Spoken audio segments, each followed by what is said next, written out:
All right, get this. Can you imagine getting tricked into joining a dangerous cult? Not through some, shadowy organization, but through your local deli. Seriously. Today, we're diving into the absolutely wild, true story of a college freshman who walked in looking for a free meal and almost never walked out. Yeah, those are the words of the person who actually lived through this whole thing. And man, they just perfectly set the stakes, don't they? This isn't just some quirky little story, it's a pretty chilling look at how easily manipulation can creep in when you are least expecting it. So how in the world does something like this even happen? Well, it all starts in a place a lot of us can probably relate to, the first year of college. It's a time of huge transition, and for the guy in our story, it was a time of just deep, deep isolation. He talks about feeling totally invisible. You know the feeling? Like everyone else is making plans, they all seem to have their friend groups already, and he was just there.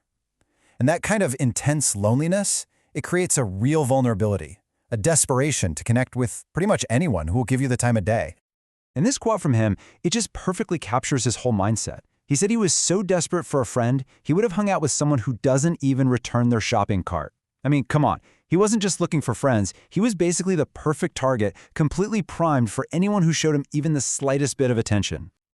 And right on cue, a student, we're going to call him Charles, enters the picture. Now, he's the very first person to reach out, but the way he does it, it is just textbook manipulation.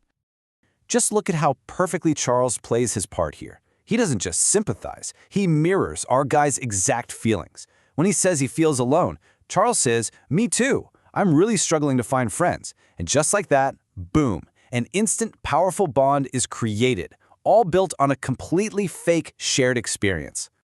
So this technique is actually called mirroring, and it's a classic tool for recruiters, manipulators, you name it. By basically reflecting a target's own insecurities right back at them, you make them feel seen, you make them feel understood. It's like a fast track to building trust and just completely disarming any natural skepticism they might have. Okay, so with that trust established, Charles drops the hook. He offers him free meals at the deli where he works. And look, for a broke college student, the promise of free food, that's not just a nice offer, it's practically a lifeline. This kind of overwhelming generosity is a form of love bombing. It creates this powerful sense of belonging and also, a feeling of obligation. It makes him feel like he owes something to this new friend in the community he represents. So naturally, the friendship gets deeper, and pretty soon it turns into a job offer. And this is where the first really undeniable red flags start to pop up. But they're the kind of flags that are really easy to ignore when you're just so happy to finally be included in something. His first impression of the deli staff was just off. He said it was almost like the workers were straight out of the movie Get Out. You could just tell by the way they acted that that wasn't their normal personality. It felt forced, unnatural, almost robotic. Which, by the way, is a super common sign of the intense psychological control you see in these kinds of groups. And the signs just kept piling up. First, you've got the weird behavior. Then, he realizes nobody is actually an employee. Everyone's a volunteer. So when he asks about getting paid, he just gets this vague, dismissive answer. And then the final clue? When he wears his work hat around campus, total strangers look at him with what he describes as pure disgust. But, again, when you feel like you finally found your people, it's amazing what you can just explain away. All right, now we get to the moment where his entire world just shatters.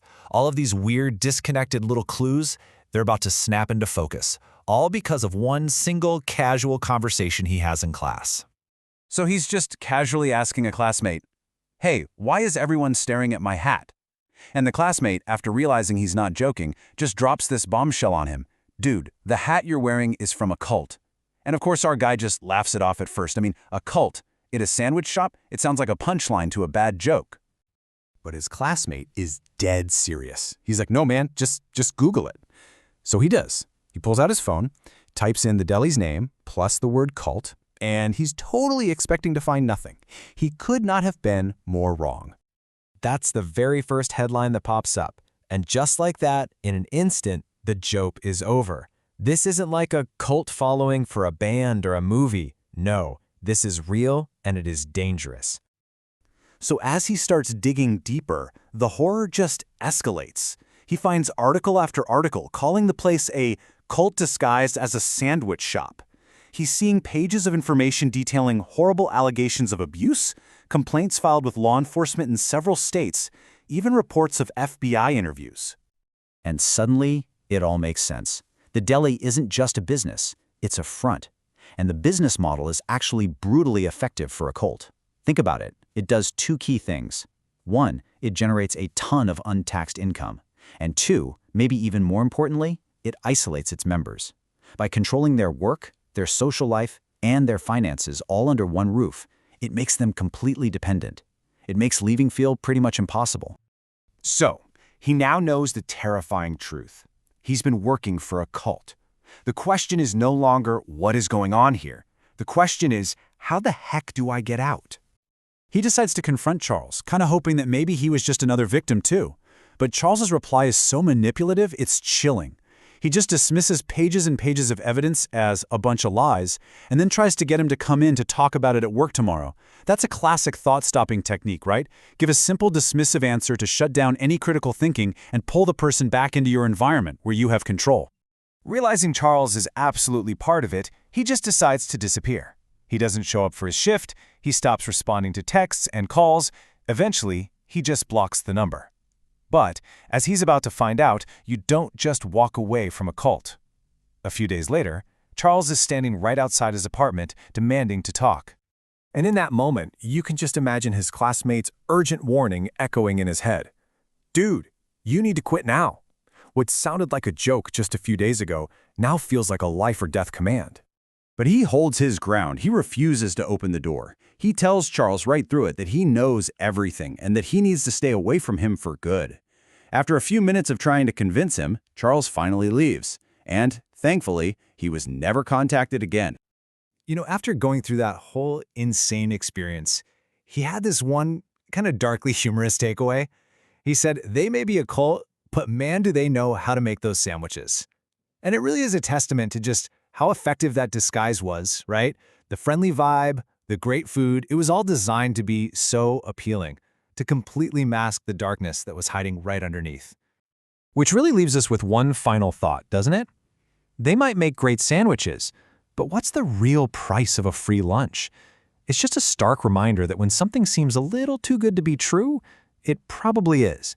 And the things that are offered to you for free, whether it's a meal or a friendship, can sometimes end up carrying the heaviest price of all.